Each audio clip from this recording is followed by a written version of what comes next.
What's up, people?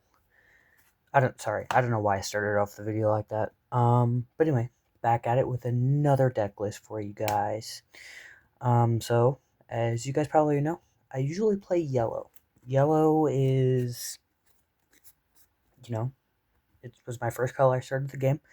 So, I just kind of stuck with yellow decks. But, as you saw with the last profile, I am changing it up for the set. I am trying something. A couple other decks other than yellow, and this is one of them. I like how it plays. It could be better, of course, but I do like how it plays. And that deck is Shanks. Like I said, as you guys probably know, I am a yellow player. So, but I wanted to try something different. I wanted to try just another monocolored deck that is not yellow. So, I ended up picking Shanks. Like I said, I like how it runs. So, a buddy of mine, he has a Shanks built. I tried it out. I liked it. So, I wanted to build my own. So, here we are. Anyway, let's get right into the list. You guys probably know what this lovely leader does. Once per turn, this effect can be activated when your opponent attacks. Give up to a leader or character minus 1,000 during this turn. I also kind of want to build Shanks because, me and him both have the same hair color. We're both redheads, so I got that going for me. Alright, so to start off, I have 3 Otama. It's 2k, but it also has a little bit of cost reduction, so it helps, helps lower some stuff so I can swing into it a little better. This next card is also 2k, but it's also in there for the Blackbeard matchup. Because, it doesn't have on play. It's the 2-cost Sanji from OP01. His effect is activate main at the top card of your life. This character gains 2,000, and then give this character up to 2 Rested Dawn. So it's more aggro, and it's mainly for Blackbeard, so I can get around him doing with me without a place, which most of the stuff in here doesn't really have on play stuff. 3 Lime Juice is another 2k, but it has the effect on play. My opponent can activate a blocker with 4k or less power this turn. So what's good against Lucci because, I can play Otama. If let's say I already have my 10 Shanks on the field, I play Otama, minus it, play this. They can activate it, and then I swing everything out that I can swing out.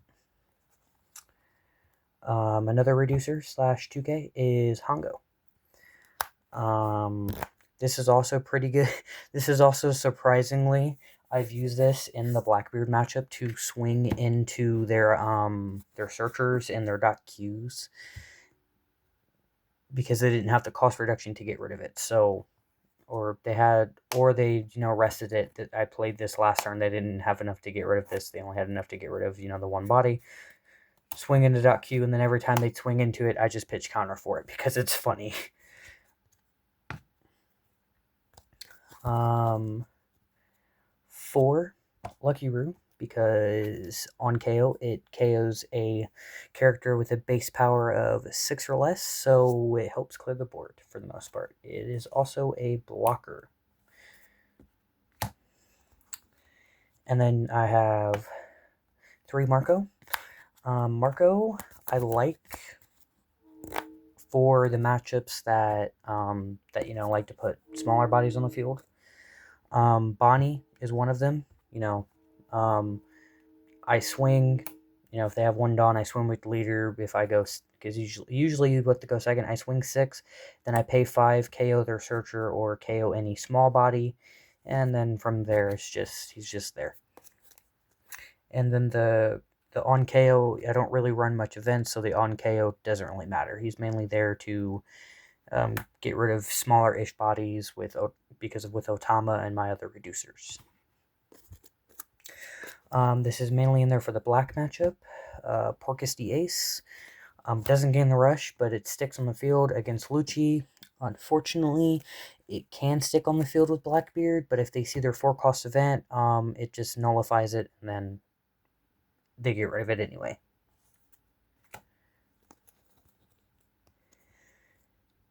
I have 4 Yesop. I like the on play. It makes my later 6k, but it also has the Dawn times 1 when attacking, so, I put 1 Dawn under him, and then swing, and then effect, minus it, try to get rid of a body on the field.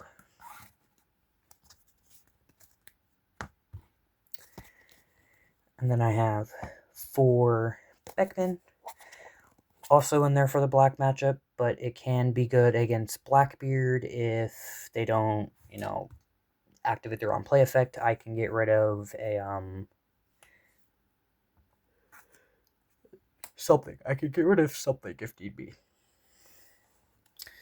Also, all depending what I have on field, I can get rid of their Burgess Jesus because it is 6 cost or less. It is not base cost like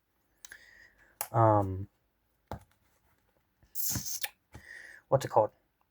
Lucky Roo. So, I play him. If I can get it minus down low enough, or depending where it's at, I can play that, and then so on and so forth. Good card, but also for the Dofi matchup, it clears a body off the field, but also has the on play, gives something rested.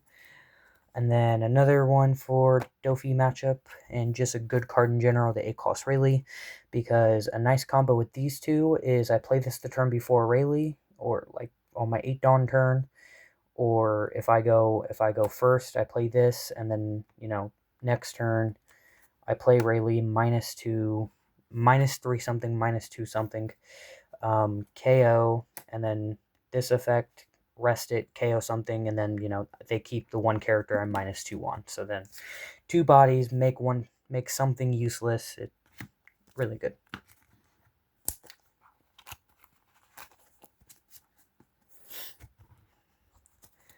Another card for the Dofi matchup is 3 8-cost dragons. You don't really have to worry, not really worried about the on play, you're mainly worried about the rush, because then again, not Dofi, sorry, Blackbeard matchup, to try to get him down low enough. And then you have 4 of the 10 cost rush Shanks. Also another good card, because, rush, 10 cost. And then, of course, everybody knows I give all my opponent's characters -1k. So you establish multiple of these on board in row, then 4 of them, everything's -4k. So then they have to dawn up a lot. I've only seen people play this at 1 to none, but I play 2 of the 10k, 2 of the KO Shanks. A nice little combo with that is, I can play the Otama, or actually, sorry, not the Otama. I play Hongo the turn before, and then in the mirror match, and then if they decide to play their 10-cost Shanks, I just rest this, give it -3, play this, and get rid of it. Simple. Kind of simple, I guess. I don't really know. It's also just good to get rid of bigger bodies that I can't, that my opponent just played and I know I can't get rid of. And then the last 2 cards in deck are 3 Batman Skip Course. I go back and forth from 2 to 3 because you run a lot of non-brick stuff. But if I were, usually when I take it out, I usually take out one of the 10-cost rush Shanks for it, just so I have more counter. It also, the trigger's pretty good. And then back to the Marcos. It kind of really depends on what your meta is at your locals, or really whatever you're going. Like I said, I have the Marcos in here to help get rid of, lower cost bodies, stuff like that. If you don't like the Marcos and you want to do more of, you want to be able to search your big bodies, your Shanks, your red-haired pirate stuff, you can run 3 Utas. If you run 4 Utas, you can take out one of the Sanjis if you really want to. But Sanji is too good. I think it should be run at 4 in this deck. So if I were to take these out, I run the 4 Uta just because it's a searcher. If I need to go first, it will help me get my 10 cost Shanks. But you run a good plethora of stuff in here that is not red-haired pirates. So I ended up taking it out, putting the 3 Marcos in, and it actually has, for the most part, served me well. But yeah, that is my Shanks list for this set. Next set, it will be getting upgraded because, well, why not? Also, I've seen lists play the 10 cost Roger. I was playing 10 cost Roger. At a 1-of, I wanted to play it too. Since I wasn't seeing it enough as a 1-of until I can get another one, I just took it out. If I do decide to put them in, I'll be taking out, like I said, I'll be taking out probably one of the Marcos and then a 10 cost Shanks for it because it's a good card. But anyway, that is my Shanks list. I really do hope you guys try out this build. Any feedback is very much appreciated on it, other than, of course, not running Roger. Like I said, I did run it, wasn't seeing it, so I just ended up taking it out, adding another 10 cost Shanks, and then I took out the Utas to run the Marcos. But like I said, I do hope you guys do try this list. I think it runs very well. And I'll see you guys in the next one. Peace.